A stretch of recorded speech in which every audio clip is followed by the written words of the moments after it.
The clink of silverware was the loudest sound in the room, a sharp punctuation to their suffocating silence.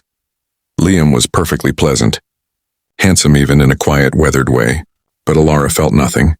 The entire blind date felt like a transaction, a well-meaning but failed experiment set up by a friend.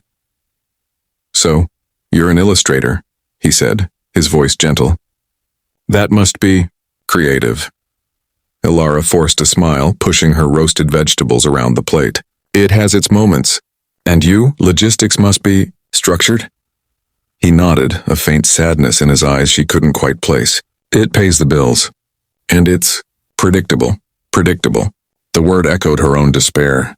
This was her life now, a series of predictable, passionless encounters. She regretted saying yes. She regretted the hope that had flickered in her chest just hours ago. It was time to end this. "Liam, you're lovely, really," she began, her voice soft with apology. Just then a whirlwind of pink sequins and flying chestnut hair burst into the dining room. A little girl, no more than 6, skidded to a halt by their table, her small chest heaving. "Daddy, you'll never guess what I found. Mrs. Higgins let me look in the big treasure, but..." Liam's face softened, then tightened with mild panic. "Sophie, not now, sweetheart. Daddy's busy." But Sophie's eyes, the same shade of warm hazel as her father's, had already locked onto Alara. The child's chatter ceased. Her jaw dropped open in pure, unadulterated awe. She took a tentative step closer, her small hand reaching out to gently touch the silver locket Alara always wore, a locket her own grandmother had given her.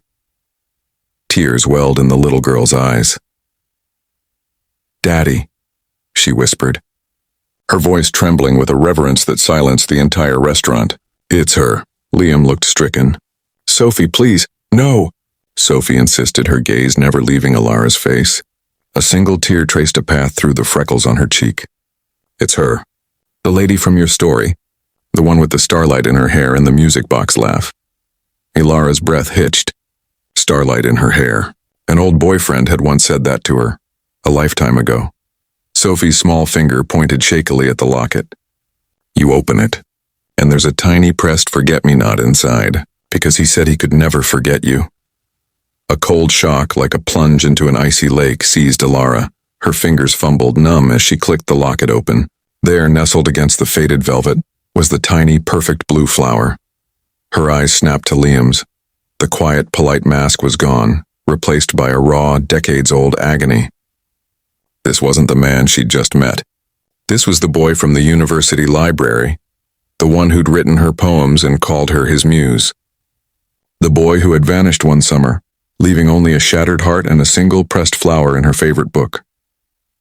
"Liam?" She choked out his name, a ghost on her lips. "Liam Archer?"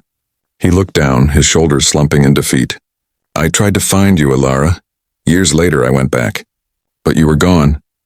Sophie, now clinging to her father's arm, looked up at Alara with heartbreaking hope. "Daddy said you were the one who got away. The love story he tells me before bed." The twist of the knife was exquisite. This wasn't a blind date.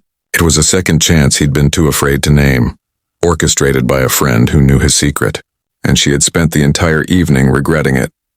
As she looked from Liam's tormented face to his daughter's radiant, hopeful one, Alara's heart didn't just break. It shattered with the devastating weight of a truth revealed too late, and the haunting question of whether a love story, once abandoned, could ever truly be rewritten.